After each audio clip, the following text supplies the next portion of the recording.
I'd like to call the work session to order for May 15, 2023. City Clerk, please read the roll call.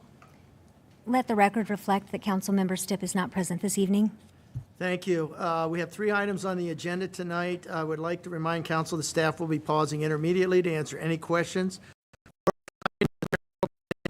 Go ahead and introduce yourself, please.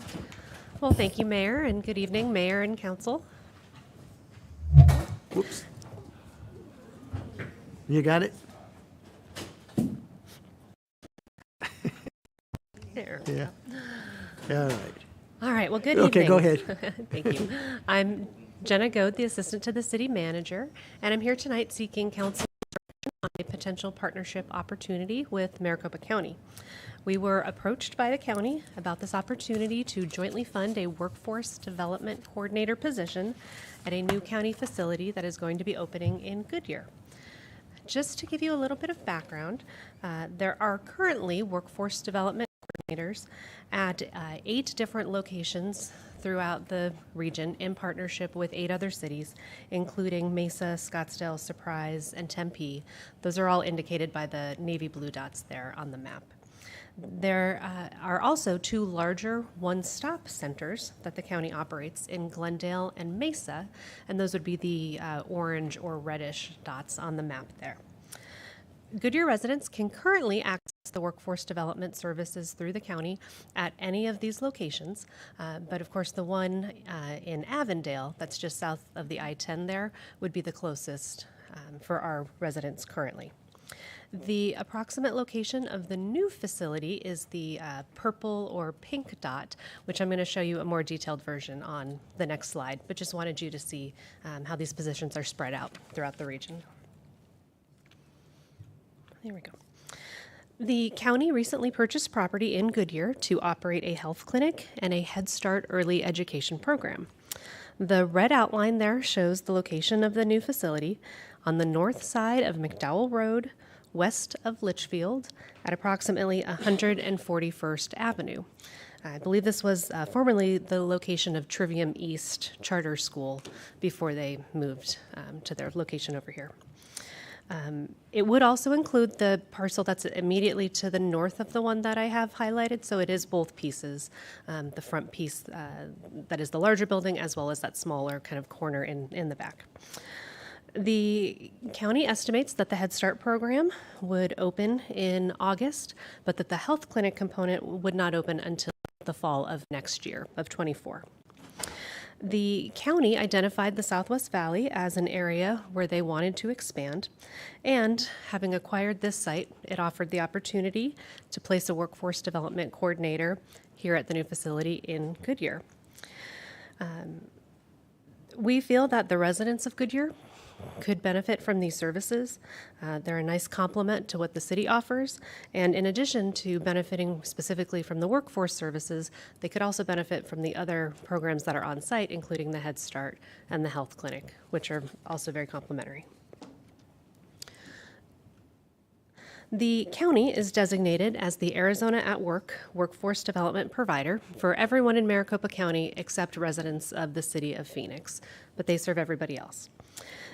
These programs are designed to help job seekers to access employment, education, training, and support to succeed in the labor market, and also to help match employers with the skilled workers that they need to be competitive. The workforce development coordinators can also work with employers if they know that there are going to be upcoming layoffs to help with transition planning and assistance for those employees who will be laid off. And so these are just some examples of the other services that workforce development provides. And I was able to get some data since July of 22, so in the last 10 months or so. They have served approximately 76 Goodyear residents, but that doesn't include anyone who participated in a service where they didn't have to enroll. So perhaps if someone just came into the office and got information, or they attended some sort of an event, it would be in addition to those. But for sure, at least 76 of our residents accessed the services via one of those other locations so far this year. So just to be a little bit more specific about the Workforce Development Coordinator itself, the Workforce Development Coordinator is the immediate access point for the public to use all of those services that I was just mentioning. This would be a partnership with the city in which the city and the county would share the cost of this position, but the person would be a county employee and the county would handle all of the administrative and personnel duties associated with that. In addition to working directly with the public, the Workforce Development Coordinator can also work and coordinate with city staff to plan and coordinate events like job fairs, education events, employer outreach, and other federally funded workforce development programs.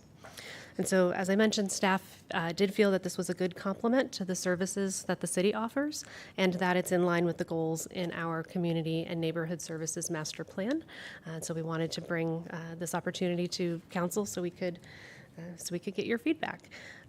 Just very briefly, I also want to mention having this position, this person can also then serve as a pipeline to other services that are offered by the county. So for example, senior services, adult services, the Smart Justice Service. They would of course be focused on workforce development, but as a county employee, they can serve as a pipeline to help our residents access all of these other services as well.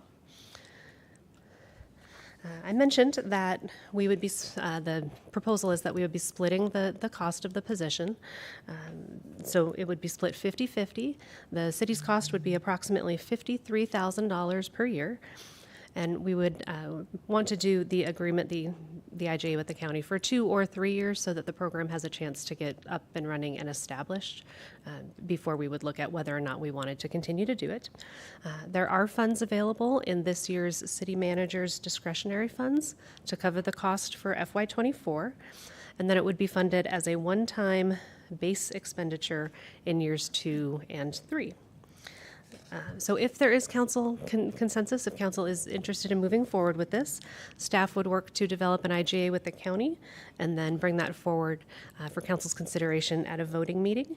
And we estimate that the services could start in approximately August. And so with that, Mayor and Council, I'd be happy to answer any of your questions. We also have a representative from the county's Workforce Development Program who can answer questions as well. Thank you. Go ahead, Councilmember Hampton.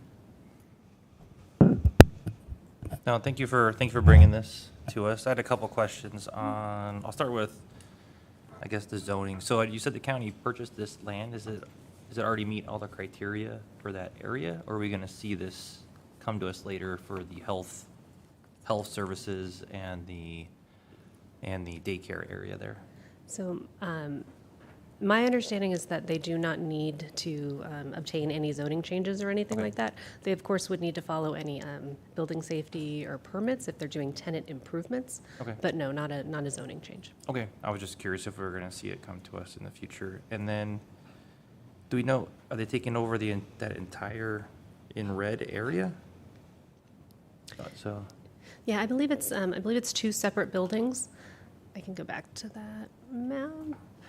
So I believe there's a larger building that's on closer to McDowell, and then there's, I think it's a playground and a field in the middle, and then a second building that's on the north side of the red line. Oh, they have that one too? Yes. Oh, okay. Yes, yes. So it they're would taking be- over that whole area, everything except, I guess, the frontage.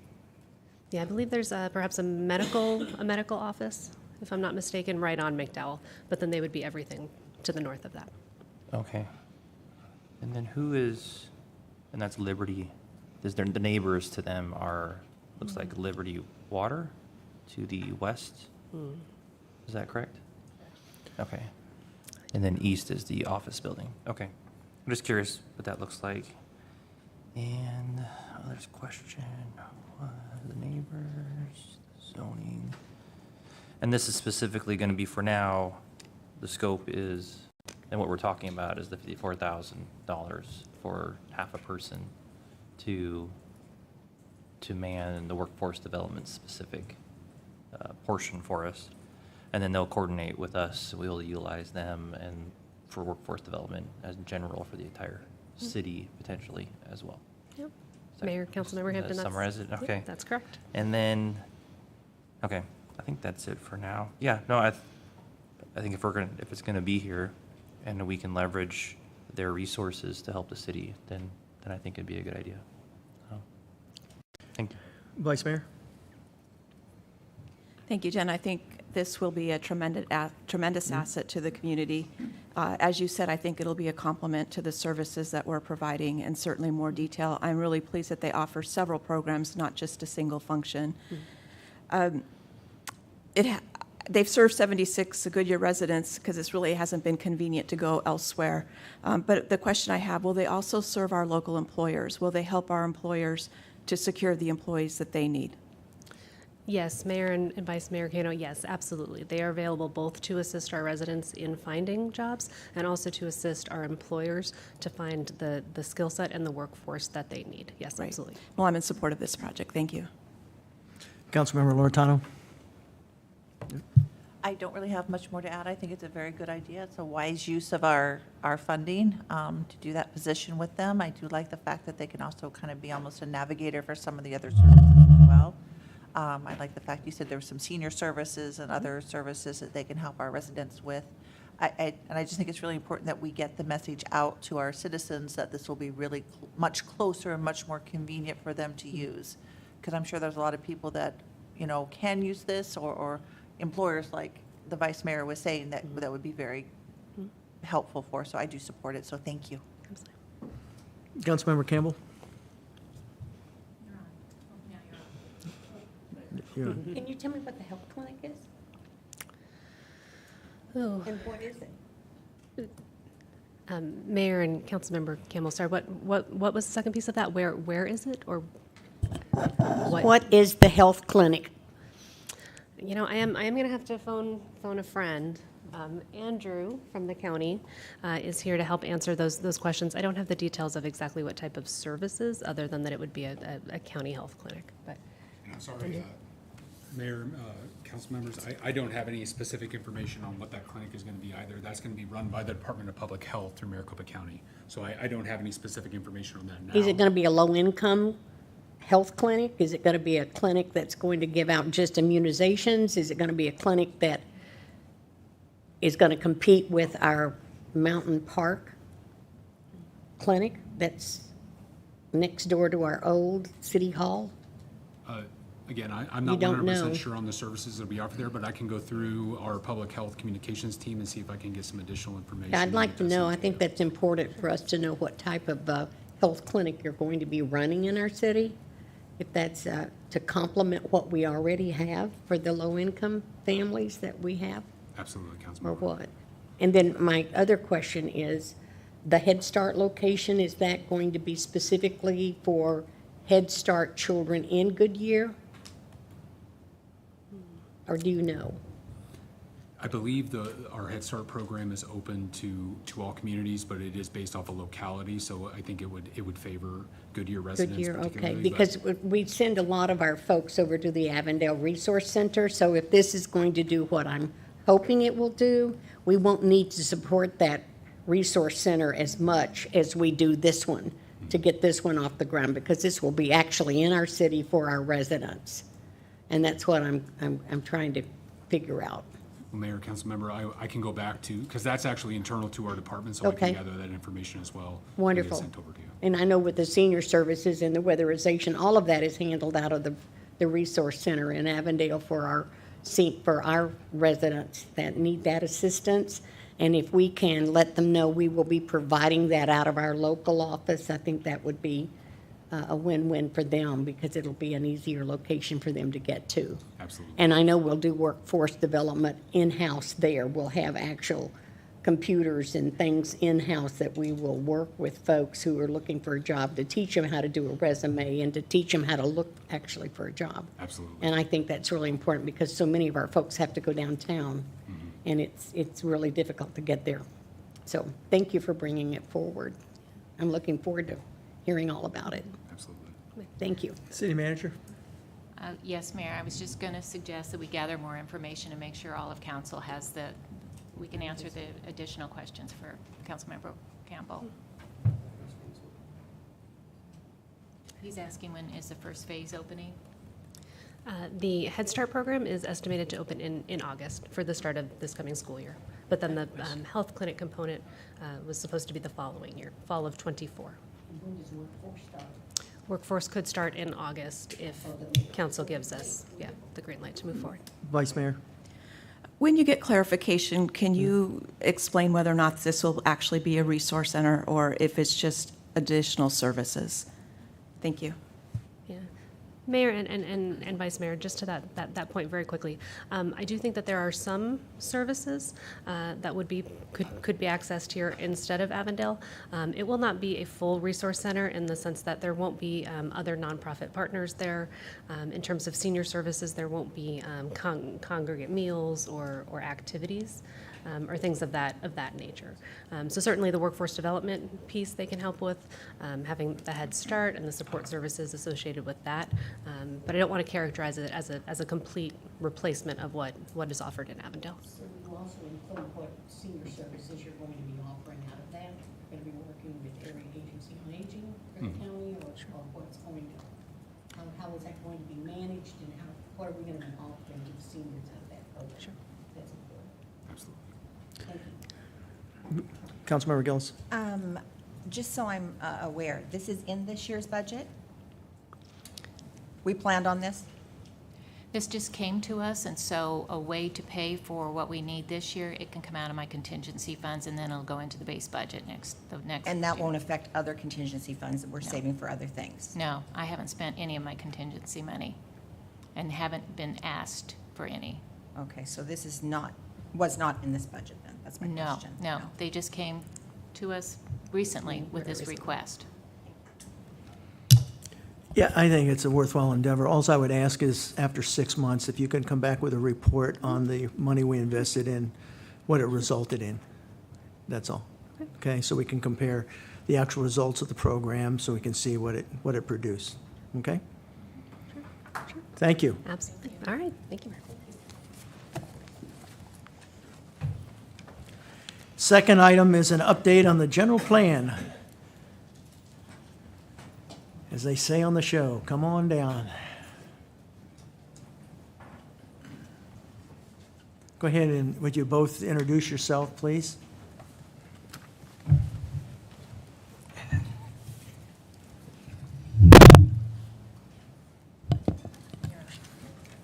Good evening, Mayor and Council members. Steve Correcchia, Planning Manager. We're really pleased to bring this update to you on the General Plan 2035. A lot of work has gone into this since we started in January of '22. With me tonight is Matt Kleisico with Michael Baker, the consultant working with us on the General Plan. Matt and his team have been doing a lot of that work, the bulk of the work associated with getting out to the public, meeting with our citizens, and he has a great presentation that he has for you tonight. And with that, I'll turn it over to Matt. Great. Thank you, Steve, for that excellent intro. And Mayor, Council, thanks for the opportunity this afternoon to talk about our progress on the general plan. With that, excuse me, with that great intro, I just wanted to touch on my 3 primary talking points. So for our conversation, we're going to give a little bit of an update on process and progress, where we are in the overall effort. Then naturally, we'll want to talk a little bit about what we've heard from the community and how we've reached out to them. And then we'll close on just what we are working towards with that feedback and how we incorporated it into the general plan itself. So if you've participated in some of our efforts up to this date, this graphic might look familiar to you. Don't worry, I'm not going to read every line on this slide for you, but what it captures is an infographic that basically summarizes the primary phases of the overall work effort that focus on our recognize, enrich, and achieve. The big takeaway here, though, is to also see that engagement, a 4th phase, is intertwined throughout this whole process. And so while each phase of the process has multiple tasks that we're happy to answer any questions on, I think the takeaway with this graphic would be, as Steve mentioned, we kicked off this effort back in January of 2022, and now you can see with the green arrow close to the July 2023 timeline, we're getting close to that end of that enrich phase, where we're going to be, at the beginning of June, pushing out the 60-day review draft. That is the state-mandated complete draft of the general plan, to send that out to the public, adjacent communities, statewide agencies, and let that plan, as I like to say, marinate out in public and get any feedback from them through that process. Because at the end of that 2-month review process, we then move into that achieve phase, where we start to make final refinements to the plan and then bring it back before you through additional work sessions and ultimately through 2 Planning Commission public hearings and 1 council hearing for final adoption. However, that final adoption, the process doesn't end. As we all know, with the general plan, we actually put that plan out to the public for a final voter ratification. So one of the key takeaways here is state legislature recently changed the law relative to calling for the election. And when we're looking at doing a special election, which we are looking at doing a voter ratification election for that May 2024 ballot, we have to have or call the election 180 days before that time frame. So that really plays into this overall timeline. We're sitting here today in almost exactly a year away from that, but much of that time is going to be in this 100-day noticing period, along with this 2-month period where we're going to put the plan out and let the community comment on. So a lot of work has gone into it, but there's a lot of opportunity to refine it as we move through some of these final steps of the process. Now, as you can imagine, with a process that is predicated on final voter ratification, community outreach was a must and a critical aspect of our overall work effort. So this particular slide just highlights some of the primary efforts that we conducted to, 1, get out to the public and make them aware of the general plan itself. But then also we need to provide opportunity for the public to give feedback. So one of the first efforts we conducted with the assistance of council is to establish that general plan committee. That's comprised of 18 members that were identified or recommended by council. To date, we've had a total of 7 meetings, over 2 hours each for these meetings. So this group has really rolled up their sleeves. They even at our last meeting asked to have another additional meeting, an 8th meeting during the 60-day review so that they can use that opportunity to go through the plan as well. So I thank you for recommending those members. They're really a great sounding board, right? We hear things from the public, but it's an opportunity for us to work with that committee and hear bounce ideas off of them and get to the more granular aspects of community feedback and how to respond to that feedback. We also naturally had community workshops where we asked the public to come to us, right? And we conducted those over 2 rounds with 3 meetings for each round. So that's have a meeting in North Goodyear, Central Goodyear, and Southern Goodyear. And we did that for 2 rounds, so a total of 6 meetings. But we also had a satellite meeting down in Mobile to hear from those residents, and that was very well attended. With all that, though, we know, especially since the pandemic, that asking residents to come to us doesn't get us to where we need to be when we're trying to hear from community feedback. So we complemented those in-person meetings with virtual workshops where residents could go online and hear the presentation. They got to listen to my presentation over again if they would like. But then they also got to go through the actual workshop exercises online.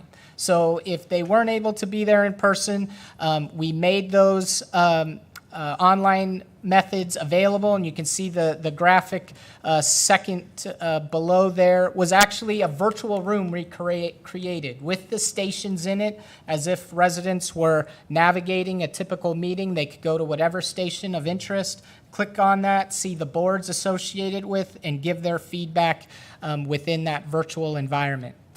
But with all that, that's great opportunity to get feedback, but we still needed those touch points with those residents that may not engage at that higher level than some that visit council meetings or keep track of all the public meetings that are announced. So we really tried to also focus on target workshops, those workshops where we can go to the public and meet them on their schedule or their time. So we piggybacked a lot of special events, 5 total. So whether it be the recent Hops and Hops or the city ribbon cutting, those are all great opportunities that we got to meet a variety of different residents.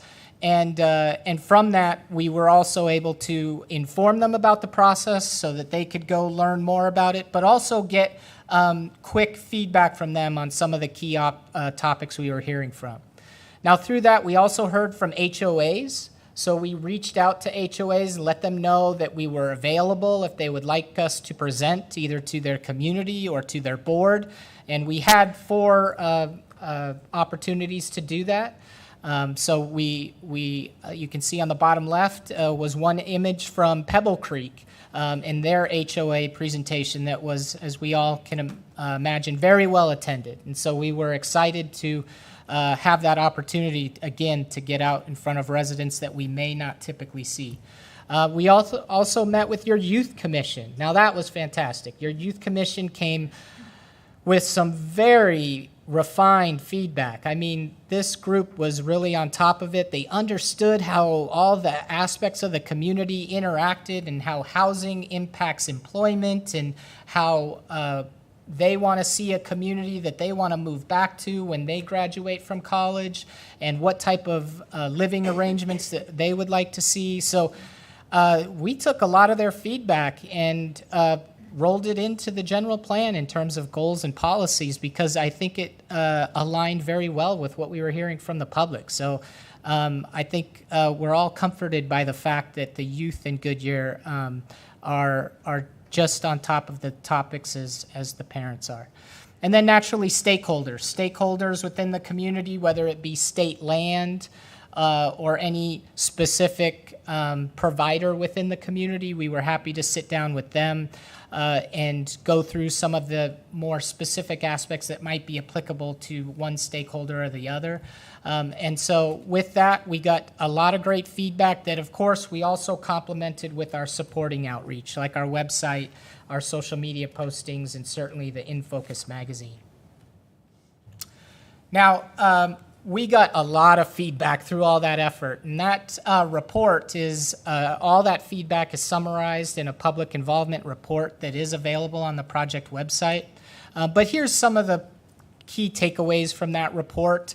When we looked at the community feedback, we didn't just ask residents about feedback verbally, right, to tell us what are the challenges or what are the opportunities in the community, but we also asked them geographically, where are some comments, to understand not just from a comment standpoint what residents are concerned about or want to focus more on, but really physically in the community, where do they see opportunity and challenges. So you can see growth areas. We were somewhat surprised to see residents talk about growth in North Goodyear in terms of recognizing infill development rather than just greenfield sprawl development in southern or south of the Gila. So that was encouraging to see, but we certainly heard from residents through the verbal feedback of that needs to be tempered with recognizing the impacts from that growth and how to mitigate that. So we didn't blindly just take that feedback and run with it. We had to complement it with some of the other things we're hearing. And then preservation, I would just pause on that Gila River. We were excited to see how much residents within the city acknowledge the value that the Gila River can provide to Goodyear in terms of its environmental aspect, but even tourism, and how it complements the larger Rio Reimagined project, if you're familiar with that. So some of the other reoccurring themes of the feedback there are listed on the slide, so I don't think a lot of them are going to surprise, especially council, in terms of residents being concerned about water availability and conservation, traffic congestion, wanting more retail. I'd love to see if everyone can guess what the most frequent in retail desired was. Trader Joe's, you guys are on it. Exactly. A Trader Joe's was that and pickleball were probably the top two comments of specific feedback. But as we group it into themes, you can see hopefully that this does cover a lot, but I think does hit the very important aspects that we've heard through all our outreach efforts. The only thing I'll say about the right-hand side, to stay brief, is that that's feedback that we heard from our general plan committee. And I placed that on the slide just to let you see that there's some synergies there between what we were hearing from the general plan committee compared to what we were hearing from the public overall. So I think, again, it gives us confidence that when we're soundboarding things with the committee, that they have a finger on the pulse in terms of what the broader community is keying into. Now, with all of that feedback, right, we've gotten through the process, where we are in the overall effort and that input, then we start putting pen to paper. And when we do that, one of the first things we do is look at the vision statement, because that's going to set the foundation for the plan, right? Everything in this plan should roll up to achieve that vision statement. And so when we talked about that with the community overall and with the general plan committee, one thing we heard is in the yellow boxes on the right-hand side is the vision statement from the existing general plan that's on the books today, as well as the fundamental strategies that support that vision.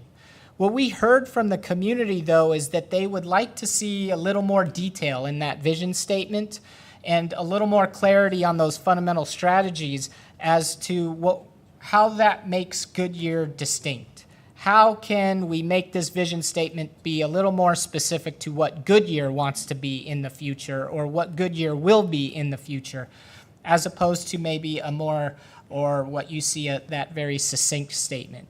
So with the work of the General Plan Committee, we refined the vision statement to what you see on the slide, but then we pressed that committee to say, if this vision is achieved, what does Goodyear look like in 2035? And what we came out of it is those 6 fundamental strategies of being livable and connected, inclusive and diverse, healthy and sustained, resilient and safe, prosperous and innovative, and responsible and accessible.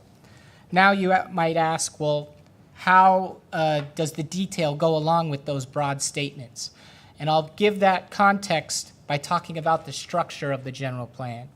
So here we see the overall table of contents, if you will, from the current general plan.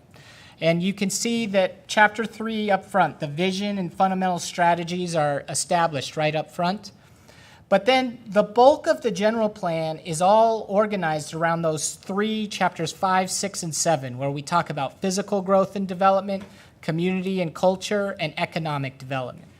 But what we heard from the general plan committee was, we kind of lose that context of we set this vision and fundamental strategies, but we kind of lose how are we achieving those fundamental strategies within these 3 chapters. They also commented that the goals, objectives, policies, and actions seem to kind of break things out maybe a little too fine-grained, and can we simplify that a little bit? That, isn't an objective close to a goal, and how do our policies align with our actions? So, in aligning our vision and fundamental strategies with the structure of the plan, where we're approaching the update is to actually use those fundamental strategies as the chapters of the plan. And so those become the guiding document, that if we can hand this to a resident and say, you have 5 minutes to kind of look through this general plan and tell us what this community is all about, that you can see from the topics of these chapters what is important to this community, and then based on your level of interest, you can go to that chapter and learn how are we going to be more livable and connected? How are we going to be more inclusive and diverse? And within those, you can then see we simplified it to stating the goals and policies. And then the action items, the to-do list, that moves into implementation. So that this starts to becoming like a layers of a cake, that as you want to get more into the general plan, you have that ability to go deeper into it. But if you're a resident and you're just trying to touch the high level, you can get the specifics fairly quickly. And then if you wanted to get into more detail, you're a developer or you're looking to open a business, you can start getting into the design standards or the development standards and the implementation. So trying to look at organization to how we can make the plan more user-friendly. And so one of the last slides that I'll touch on is just the spotlight areas. So tonight's about just letting you know where we are in the process, but we wanted to at least let you know that over the coming months, as we have additional workshops to tell you about some of the aspects in the plan, that these are some of the takeaways of we heard that feedback, and here are some of the spotlight areas that we're focusing on within those edits. So when we talk about or hearing from the public that water availability and conservation was key. We're naturally looking at how we can make water resources and conservation more prominent in the plan. So one of those is having a matrix within the plan that shows how water or goals and policies within the plan that might not be specifically under the water topic are cross-pollinating, that there's other policies within this general plan and other chapters that help with conservation, whether it be how we address land use to how we approach landscaping. All of that can impact water conservation beyond just talking about our water master plan and what that objective is. A balanced approach to housing. So we heard from the public. We had comments about, is there too much multifamily housing? We heard comments about, hey, I'm concerned about affordability. We need to be mindful of that. And so where we're approaching the general plan is the notion of a balanced approach to housing for all.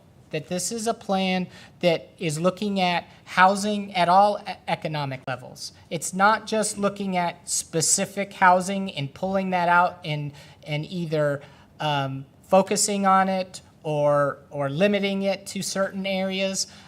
What this plan is recognizing is that Goodyear is a community of, or a growing community, right, that used to be family focused, and now it has residents of all different dynamics, whether you're retired or single or just getting out of college. We need opportunities for all those points in one's lifestyle, and so that's where the plan is approaching housing overall.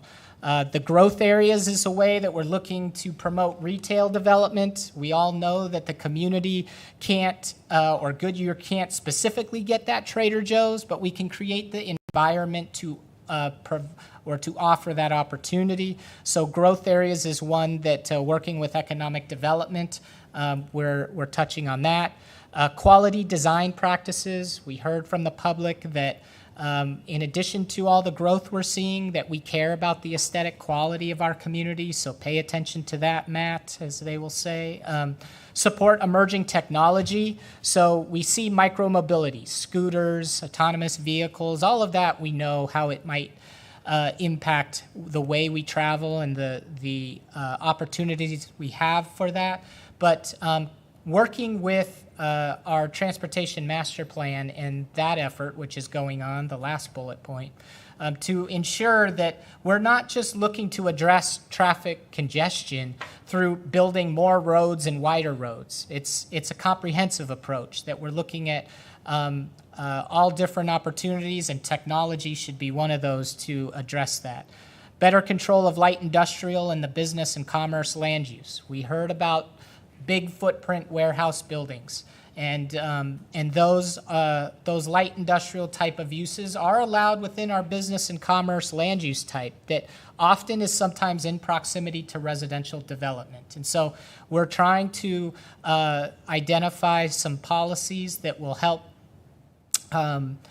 recognize or mitigate the impacts from those large footprint users and make sure that there's controls in place to make sure we don't have overabundance of those within proximity to residential that might create incompatible situations. And then last, enhance our focus on the Gila River and open space like we talked about. And as I mentioned, the other takeaway here is Goodyear is very on top of it in terms of, I believe this is what the city did last go round 10 years ago on the general plan, but you're updating your Parks and Rec master plan and your transportation master plan at the same time of the general plan. We don't usually have that luxury. And so it's great that at the end of this process, we're going to have 3 of your most critical plans for the community all speak in the same language in terms of what they're working towards and how they're working to accomplish that. So with that, I'll just close on next steps. Again, I mentioned that we're working on finalizing the public review draft this month so that we'll be in position to push that out for that 60-day review starting June 1st. And then during that 60-day review process, we'll have our 3rd community workshop. So that series, which will consist of 3 meetings again, North, Central, South, and virtual meeting, is an opportunity because residents don't necessarily always want to crack open a general plan to review all of it, but certainly want to be informed. That's what that workshop number 3 is all about, to tell them what's in the plan, give them a little Reader's Digest, and answer their questions. We'll meet again with that general plan committee based on their request for an 8th meeting. And then, as I mentioned, we'll come back before you with some work sessions to give you some highlights of what feedback we've heard and how we incorporated it into the plan, so that hopefully you're in a position when we go to Planning Commission and get their recommendation that council will be, comfortable with where we're headed come adoption in November. And that all puts us on track for that May special election. So I apologize for the fast talking and a lot of input, but with that, Mayor, I'll turn it over to comments or responses. Who wants to start it off? Go ahead, Councilmember Gillis. What was the community information that you figured from Mobile? How did you feel about their involvement? Yeah, Mobile we really enjoyed going down there and hearing some of the issues that were specific to them. And their overall input varied from being very focused on kind of near-term aspects like trash collection and street paving and those dynamics. But there was also comments about interim development, that our land use plan contemplates a future land use scenario all the way down to Mobile. In many instances in that area, it's more intensive than what the development exists today. And the reality of when that development is going to occur is fairly, far out. Long-term. And so what we looked at in the general plan and what we're working with staff is an overlay approach in that Mobile area that would allow them to continue to utilize their land consistent with the rural quality that they see down there. So that was probably the biggest takeaway from a general plan standpoint, is recognizing from them that, hey, we have a rural quality right now. I understand what you guys are envisioning long-term, but does that mean that we can't continue our rural lifestyle in the interim? And so we're trying to identify or recognize that in the planning horizon, which is the 10 years of this plan, to give them that flexibility to function within that rural quality, knowing that we still have a long-term view of maybe more intensive uses around some of that existing development. Very long-term. Yes. Correct? Yeah, and they're okay with that. Well, that was the direction that they were most interested in. We haven't had an opportunity to go back to them yet and share that input, but that is hopefully the expectation, is that we want to let them know we heard you, and that's why we're putting these elements in the community. That's what I'm asking. Okay, Yeah. because I want them to know that we heard them. I agree. They were very understanding, I guess, in terms of when we went down there, that Goodyear has a lot of different issues to address. And so there was times where they said, we're Mobile, so I don't know if this will resonate, but we absolutely want every part of the community to feel that this general plan touches them. So Great, thank you. Go ahead. Thank you very much for all your hard work and everything you've done to put this plan together. I just have a couple questions about how kind of the puzzle pieces are going to fit together, so if you'll bear with me. The first one is, you said design standards. Will those be done when this goes, I mean, are those going to come online at the same time, or are we going to have a gap? Yes. So I think what you're referencing is when we kicked off this general plan effort, one of the things that staff recognized in the city overall is that from this general plan effort, there's then going to be need or opportunity to update the zoning code. And so when we proposed on this particular effort, updating the general plan was kind of phase one, and then updating design guidelines and the zoning ordinance was phase two. And so one of the things that we just worked to kick off today is starting to work on updating the design guidelines that the city has in anticipation of the general plan moving forward with that guidance. So the general plan will not have maybe the detailed design standards that the design guidelines have, but that is coming out of this process, and we're even kicking it off earlier than originally anticipated. And then my other question, I got two more. The other one's about, we're doing a police study, and we've done fire station studies. As we do this, are we, as part of this, are those studies going to be online? Because if we need more police officers, we'll probably need someplace to put the police officers throughout the city, and same thing for fire. Is that going to be done in time to put those aspects in the plan?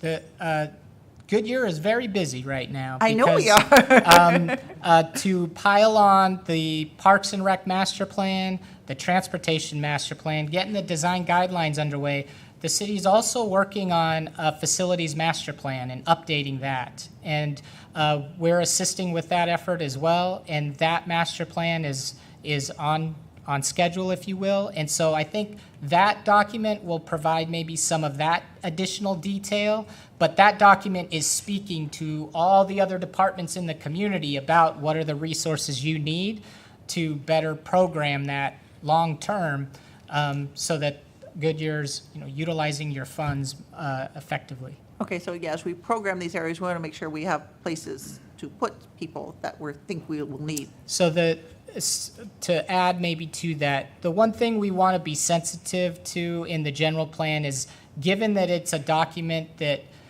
is updated every 10 years, we try to thread that needle, right, of having it be general to provide flexibility to respond to current situations. But we also need to put in some detail there of, we are committing to X, Y, Z. So that I would qualify why we don't provide all of that information in the general plan up front, so that the city can be a little more flexible in responding through master plans and those types of reports. So that's where that design guidelines and facility master plan, I think, would provide that detail. And then the last one, you said we're going to be updating the zoning, so I don't know if this is for you or not, but we talked about adding what was a commercial office park zoning. Is that still being looked at? I'll let Because some of maybe these aren't Steve take that warehouse, one. they're commercial. Mayor, council members, we do have homework that is outside of this process, outside of the general plan. Homework, I like that. That new zoning district is something that, yes, staff is looking into, separate from the general plan, something that we will get probably done sooner than the zoning ordinance update. That is Matt's phase 2 after he does all this work for the general plan. Well, thank you. You have plenty of homework, so thank you for all your hard work. Thank you. Homework is good. Vice Mayor? Well, I want to thank you, Matt, for such a great report. It's very clear, easy to read, great graphics, and I know you've really been out there. I was at a club meeting in Pebble Creek when you were talking about the process, and there's a lot to it, and appreciate how you're really out there in the community talking with them. About how many residents did you actually come in contact with at your in-person and virtual meetings? I'd just like to know. Yes, a great question.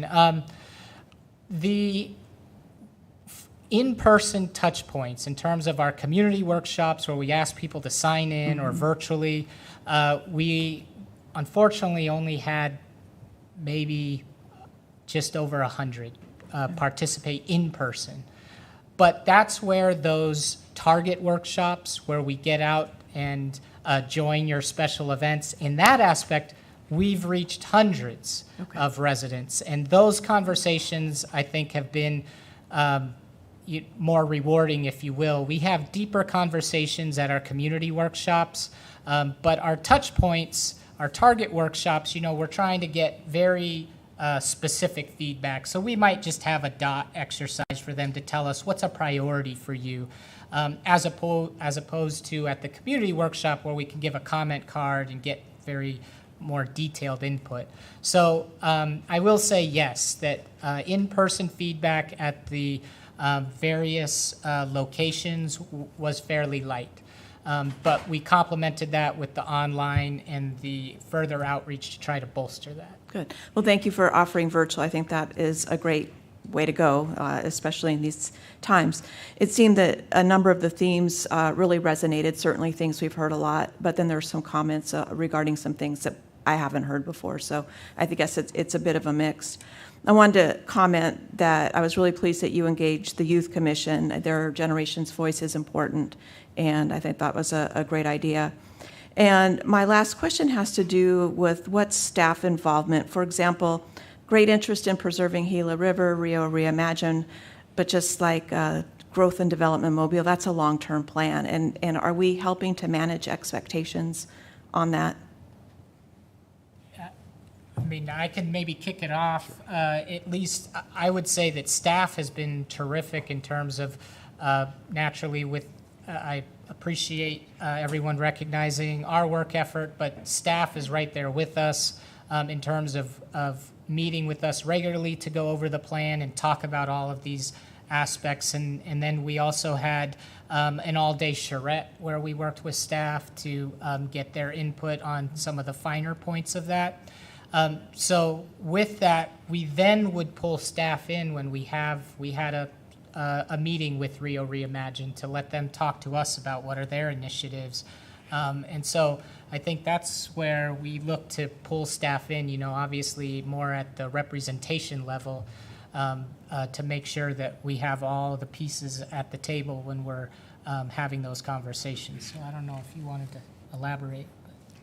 And Mayor, council members, the only thing I would say to add to what Matt said is when we do meet with these various groups and we do hear preservation, whether it's ag land or the Gila River or just open space in general, we do reinforce the message that there's a balance of preservation and also property rights. So when residents do talk to us, we make sure that we try as best we can to say, we try to balance that there are property rights. Someone does have the right to develop their property in accordance with their entitlements. The city cannot just go out and preserve land and just go about doing that. And we do get that opinion sometimes, but it is, you're right, Vice Mayor, it is trying to just, this is our position, this is a little bit of education, Great. and try to get that word out. Great.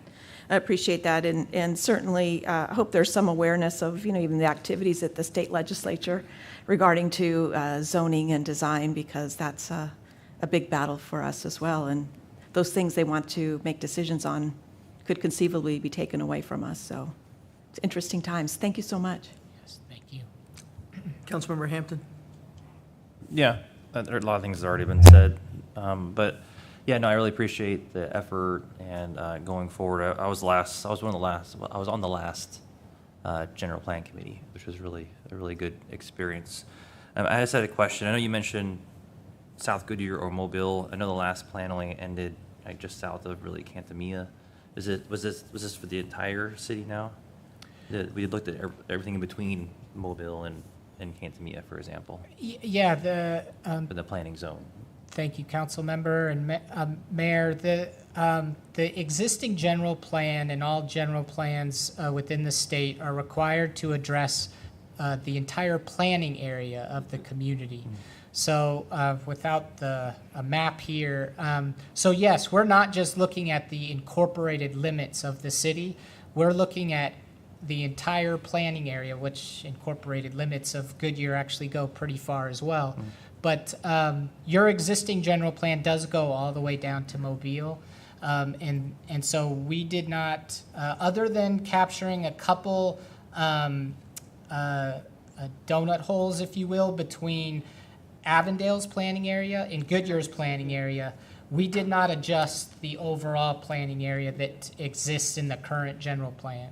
So, so that, I guess I'm confused on, because I know when we're looking at water, for example, in certain areas, we said, well, that's not in our planning area yet, so we haven't looked at that particularly.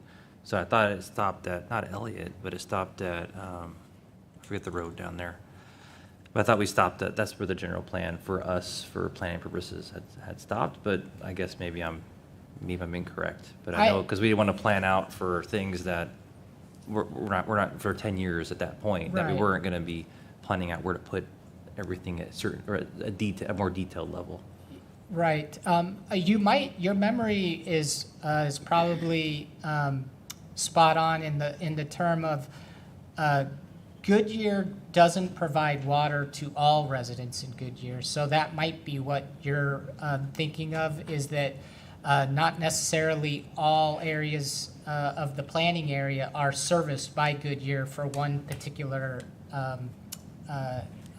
topic or the other. But overall, yes, the general plan does cover the entire planning boundary. Yeah, no, that's great if it looks now at adding everything commercial and all the different areas, housing and things like that. Or I could have swore it only went up to a certain road at the time, but I could be wrong, so I probably am. So, and then, yeah, no, and I appreciate you looking at the balance. I know you talked, residents were concerned or had questions about housing, and I was just want to make sure that all types of housing were talked about, and we're not leaning towards maybe one type versus another type. Obviously, we'd all like nothing but executive housing, but I know that's not possible either, but just making sure that we're not leaning towards one versus another, and that it's at least somewhat balanced. I'm not sure if the plan reflects that, or at least gives us the leeway to be able to maybe choose a different type of housing that's not even created yet as well.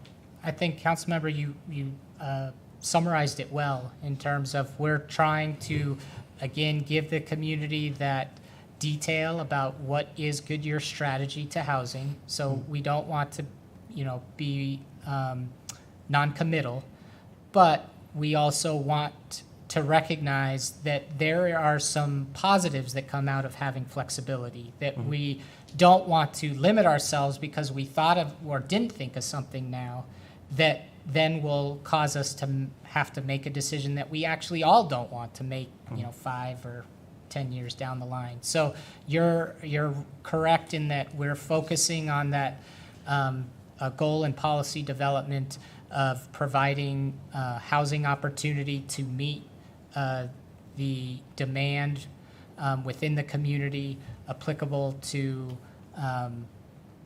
the different lifestyles that Goodyear is accommodating. So Yeah, and then also just make sure that there's adequate amount of, I don't know, just when you look at the map, that there's housing here, that if we have a commercial area that can support however many people in that general area, just what that would look like as well. Just make sure all the components of a healthy city are accounted for in the plan of that could be, I mean, we're not gonna be built out for quite a while. So just thinking of those kind of things so we can have the leeway, but also provide all the services and resources and amenities that our residents would like as well.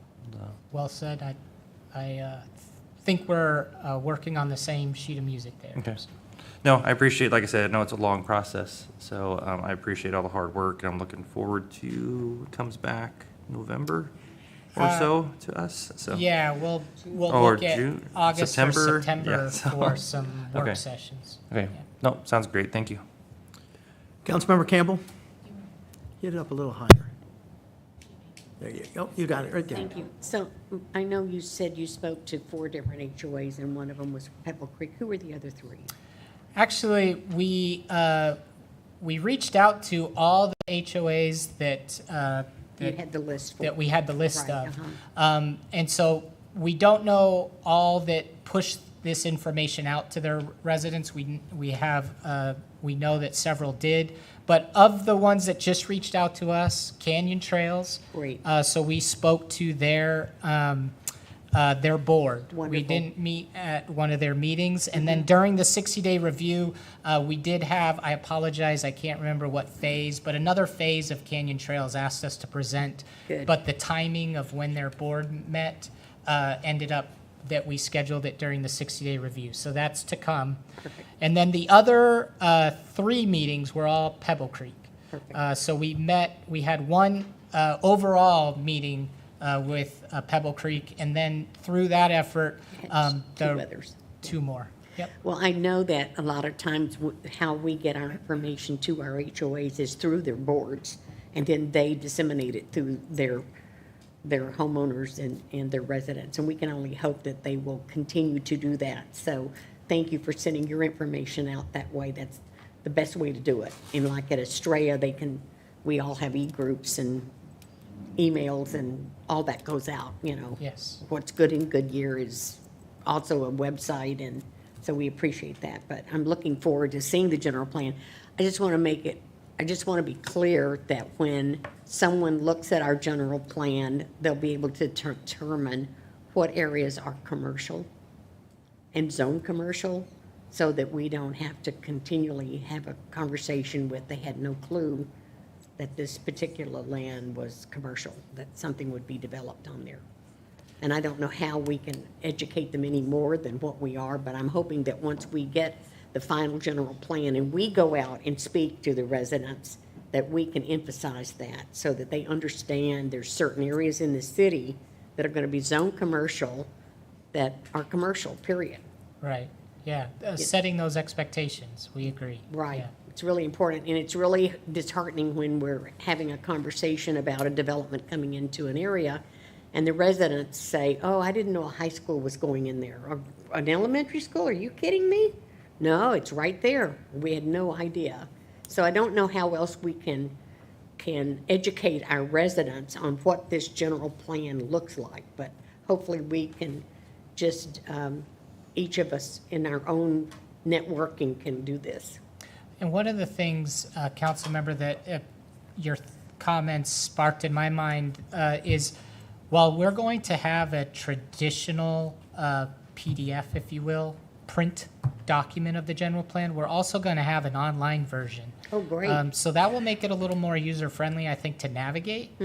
And then the other thing that we're looking at is maybe if it's not in the plan, it could be associated with the plan, is a little tutorial, if you will, of if you're interested in this and a topic or subject, Click here. click here or Good. go to these goals and policies to learn more.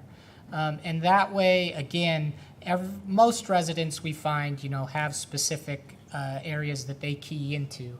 And that could be another little handy cheat sheet to get them through all the other aspects to, again, get to that information that hopefully will give them the education that you're speaking of it's in the plan, you just probably, They didn't know overlooked where it. to look for it, Yeah. so, good. Well, thank you.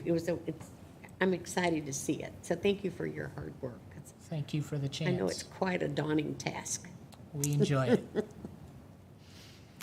Well, I'm hoping, I appreciate the presentation. There's not a whole lot to add to what already has been said, except I'm hoping all your hard work is not thwarted by what's going on at our state legislature. I'm kind of scared about what they're trying to do down there.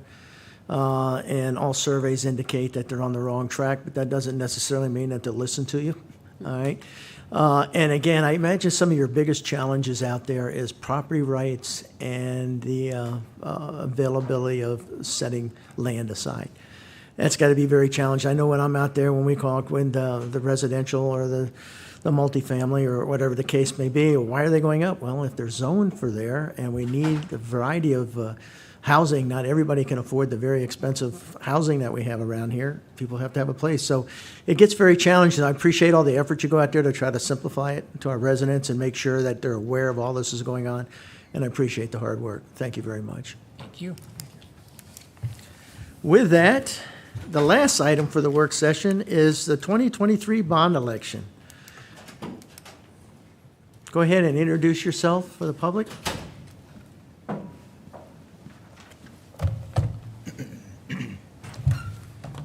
Thank you, Mayor, members of the council. My name is Jared Askelson. I'm the Deputy Finance Director here with the city. I've got Paul Bentz, the Senior Vice President of Strategy and Research from High Ground, here tonight to talk to you about the general obligation bond election.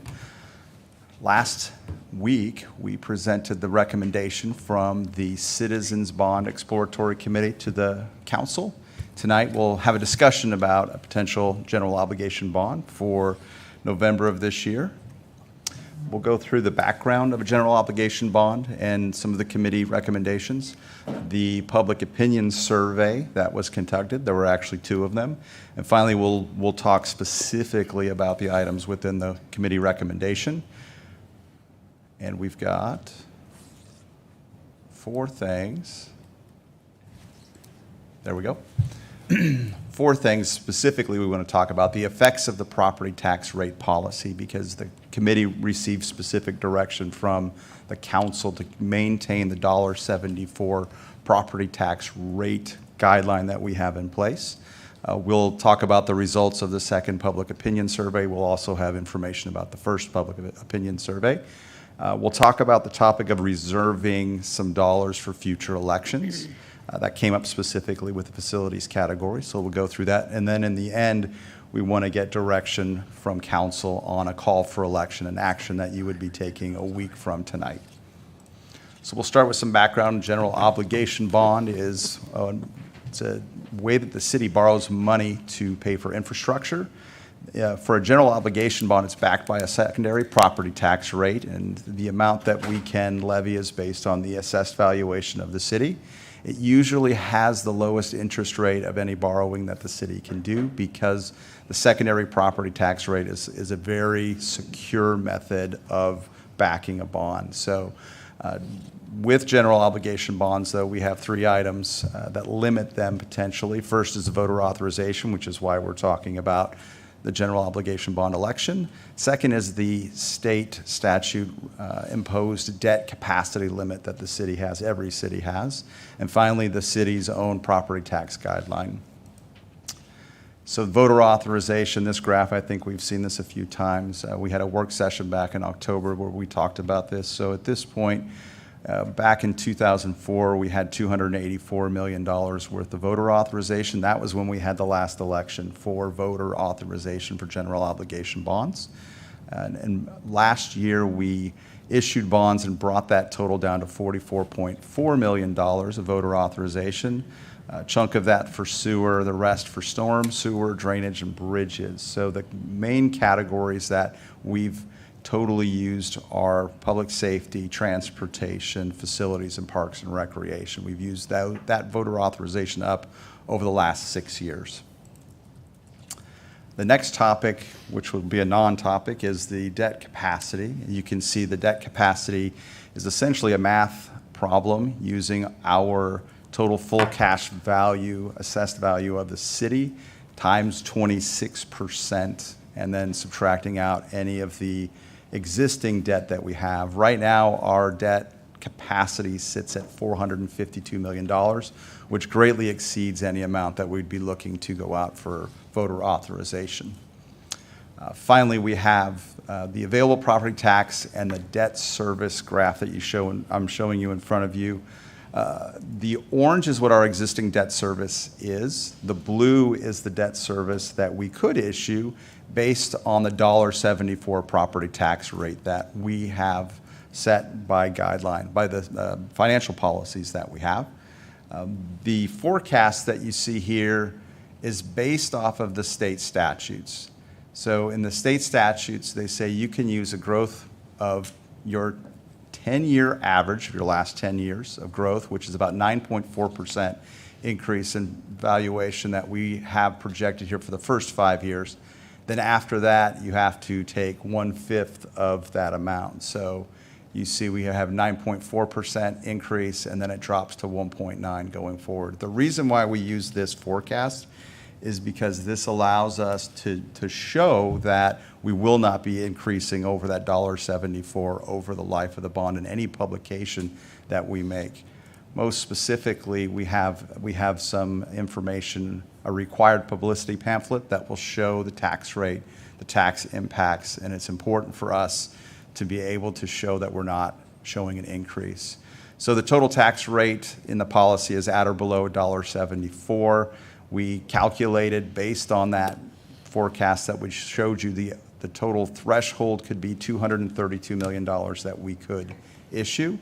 The recommendation came in at $192 million from the committee. We'll talk a little bit more about that, how specifically with facilities, there was $40 million that was reserved for a future bond election, but we can talk about that in a few more slides. This here shows us what the recommendation was, $95 million for transportation, public safety at $80 million, parks and recreation at $17 million with an asterisk, which Mr. Bentz will help us out with here in a couple of slides. And finally, facilities, no recommendation coming forward from the committee at this time. Any comments at this point before we get into talking about the public opinion surveys? Any comments about the $1.74 limit? Any changes to that you would like to see, or you feel comfortable with where we're at with that limit and the $232 million total threshold there? The only comment I would like to make is we always talk about the $1.74, and this, I know I sound like a bad record, but as long as assessed valuations are increasing at 5%, there still is a tax increase, so. That Just is, for the record. Yep, Mayor, that is correct. And when we do the publicity pamphlets, any publicity that we have, it will actually state that it's going to be a tax increase, much like we do with the truth and taxation annually for the budget. Okay, that's fine. Did you have a question? Go ahead. Yeah, just a point of clarification. So if even if it did raise the $1.74, we're not really even getting close. We're not maxing that out at this point. It looked like, if I remember the last one as well, because you said there's so much margin in there between the existing debt service and available property tax. This slide that I pulled up here? Yeah. Yeah. So right now, with the last bond that we issued, we actually front-loaded that bond, and if you look, you can see we're really close to the amount that we have available And then right that drops now. off. Essentially, so that we can start working on a potential bond election that we're talking about right now, and then it'll drop off after fiscal year 2026. Okay, yep. Thank you. Councilmember Lorentano. Well, thank you very much, and I liked all of I kind of geeked out on all the percentages, and I don't know if maybe this question's a little early, but the 17 million did give me a little heartburn for Parks and Recs, because we just had another presentation where Arts and Culture, Parks and Rec for the general plan, and I went to the hospital board meeting, and one of the things that people, we want those doctors' salaries and stuff, to recruit doctors and physicians, the $300,000-$400,000 people are making a lot of money, that for the executive housing, that they are looking for places with plays, arts and culture. And we've got some really lovely housing that's very expensive in Pebble Creek. I know that, and some in Palm Valley, but the doctor who's 42 years old and has a 10-year-old and an 8-year-old isn't going to live in Pebble Creek. So I'm kind of a little disturbed by that 17 million, because I know that's an area that our citizens always want us to focus on. And I do know from looking at your statistics that it was very skewed heavily towards an older population, the results, which is different than our general survey. So maybe you could touch on that, or the city manager, as we go through this, how we're going to make sure that we have those amenities if it's not through bonding or whatever. Because I know this was what would pass was your Right. question, Yes. not what we want. So I don't know, I'm a little confused there. So any help throughout would be great. Absolutely. Are we on to that part, or you? There may be other questions? Hold on one second. Vice Mayor, do you have anything? Go ahead. I'm with Sherry. I'm very concerned about 17 million for Parks and Rec when people are beating my door down saying, we want more pickleball courts, we want more sports fields, we want more play areas for our kids. So somebody is missing the boat here. I mean, you're gonna call me in Pebble Creek and ask me about Park and Rec, and I've got everything at my fingertips. I'm not gonna say, well, gee whiz, maybe we need another lap pool or something. So that's what I'm really worried about, and I'm concerned, transportation for 95 million. What are they thinking we're gonna do for 95 million? We're not gonna put another freeway in. We don't want any more street lights or red lights. I don't understand that thinking. In fact, the whole survey, I was just really disappointed at. One bridge. One bridge? Yeah, well, we won't even pay for the Estrella Bridge, so. That ain't gonna happen. Yeah, I don't know, and then to know that you made phone calls, if someone calls me and says, hello, I'm Joe Blow from the whatever, and I'm taking a survey, I hang up. I'm just not gonna be bothered. So I'm not sure that doing our survey was, I mean, I'm just surprised and disappointed at this, very much so. Because I don't know that they're in tune with what the public is telling us as council members of what they want to see in their city. Yeah, unfortunately, Wally, I think it's who shows up to vote is the issue, so, and go ahead there, if you want to expand on that? Let's go ahead and get into the public opinion survey. So just a little bit of background there. So there are actually two surveys that were completed. The first was in February. This is the one that was used by the committee.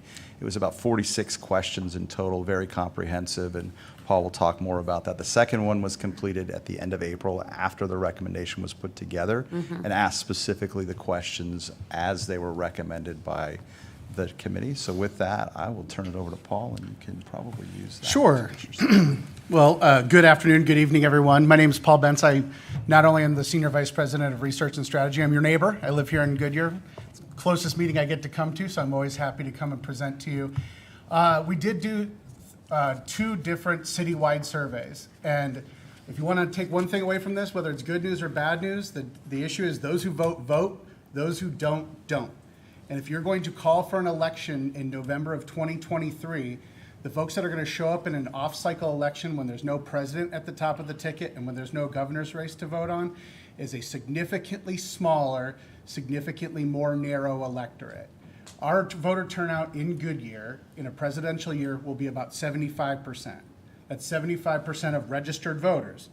Now, bear in mind, about 25% of our adult population is not even registered to vote. So we are talking about, at our finest day, you're talking to a much larger citizenry than shows up to vote. Because at the highest voter turnout for president, we're talking about 60% of adults.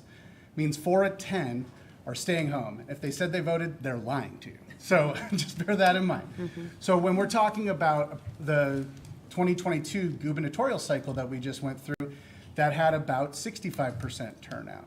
That means about, of the adult population, about 50%. So half the folks stayed home in that election. If you go out in November of 2023, your turnout will be somewhere between 25 and 30%. It is a significantly lower, significantly older electorate. So what the folks may be telling you out in the public can be true, but they're not necessarily showing up to vote. My job is to give you accurate, unbiased information based on if you were to call an election for November of 2023, how the folks would vote. So that's through both our February poll and our April poll. That's the goal of all of this. As a resident myself, I would like more parks and recreation. But as a person who does this for a living, when I look at the electorate itself, I don't get to choose who shows up. I know who's going to show up. and hopefully maybe some younger voters would show up and folks would show up around them. But I always poll based on who I know is going to show up, so that you, as decision makers, can make decisions based on what's likely to happen, not what would you like to happen. So that's where the value of polling is. Sometimes I have to give bad news. I'm sorry. That's one of the things that I do. I like to show up and give good news, but not everything that I get to deliver is always good news. So what we're going to spend a little bit of time on is the second survey. We'll go back and talk a little bit about some of the lessons we learned from the first survey, but bear in mind that almost half of all of our voters in November of 2023 will be over the age of 65. So we do have to put a significant number of calls into Pebble Creek. We call both home phones and cell phones as required by law, and we get quite a good response rate. I monitor it all the time to make sure that we are still getting a very accurate review of that. For every person who does hang up on us, we do have somebody else that's willing to chat, and they pretty much balanced each other out, as we have been pretty accurate. I did call the governor's race. I did call the United States Senate's race. I've been pretty good about our local polling as well when it comes to school elections. I'm pretty confident in these results that we talk to likely voters. What that means is these are people who have a history of showing up in our elections.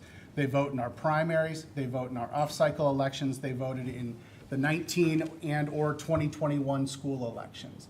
These are the people that we know show up no matter what. So we balance it based on that. That means about 3/4 of respondents, and given an election without additional people turning folks out, would be over the age of 50. It's about a 13-point Republican participation advantage. This is not voter registration, bear in mind. If you did voter registration, it would be evenly divided in about thirds. It'd be about a third Republicans, about a third Democrats, and about a third independents. But what we see is, especially in an election like this, Republicans tend to over-participate and everybody else tends to under-participate. So we take that into account as we go through this polling as well. And then we use zip codes to make sure that we had a regional representation as well to ensure that we are getting a citywide balance of this as we look through the data. So a couple of things that I think should be good news for you is, number one, is that your electorate is very happy with Goodyear.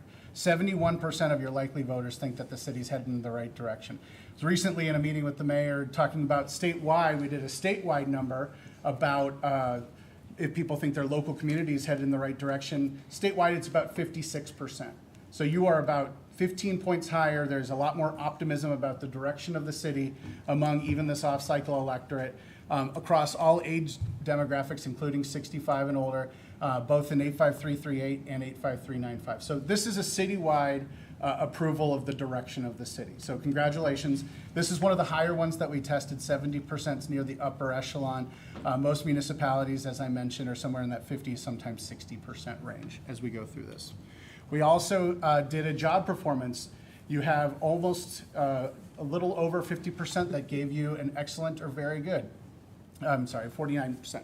But when we look at this, we're going to use a couple things called mean scores, and Jared's going to go back to these later, so I think they're just important to discuss what they are.